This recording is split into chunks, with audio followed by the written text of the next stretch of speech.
স্কালোনির সর্বজয়ী আর্জেন্টিনাকে দেখে বড় হওয়া একটা প্রজন্ম আলেজান্দ্রো সাবেলোকে চেনে না, জানে না আর্জেন্টিনার ফুটবলের এই ভদ্রলোকের কন্ট্রিবিউশনের কথা।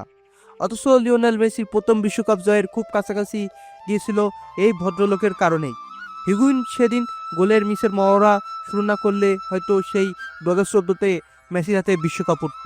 সাবেলা সাহেব 2011 বিশ্বকাপে আর্জেন্টিনার দায়িত্ব নিয়েছিল কোপা আমেরিকায় আর্জেন্টিনার হতাশাজনক পারফরমেন্সের পর। এরপর 3 বছর ধরে টিম রেডি করেছেন। মেসিকে ফার্স্ট টাইম আর্জেন্টিনার রেগুলার ক্যাপ্টেন হিসাবে অ্যাপয়েন্ট করা লোকও তিনি ছিলেন। ফলাফল 2014 বিশ্বকাপে আর্জেন্টিনা ফাইনালে গেল। গ্রুপ স্টেজে সব ম্যাচ জিতেছিল ওই আর্জেন্টিনা। বিশ্বকাপে মারিও গোটসের গোল দেওয়ার আগ পর্যন্ত আর্জেন্টিনা গোটা টুর্নামেন্টে কখনো আগে গোল হজম করেনি কারোর বিপক্ষে। আবার 1990 বিশ্বকাপে ফাইনালে পশ্চিম জার্মানির কাছে পরাস্ত হওয়ার পর 2014-তেই প্রথমবার আর্জেন্টিনা বিশ্বকাপের কোয়ার্টার ফাইনালে পেরোতে পেরেছিল। ইতিহাস পরাজিতদের মনে রাখে না, হয়তো সাবেলোকেও কারোর মনে নেই।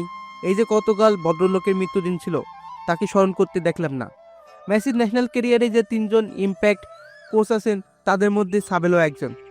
আর্জেন্টিনার বিশ্বকাপ জেতার 2 বছর আগে সাবেলো পৃথিবী ছেড়ে চলে গিয়েছিলেন। কোপা জিততে দেখারও সুযোগ হয়নি সাবেলোকে। Thanks for watching. আপনার মূল্যবান মতামত কমেন্ট করে জানান। সাবেলো কি আসলেই একটা ট্রফি ডিজার্ভ করতেন?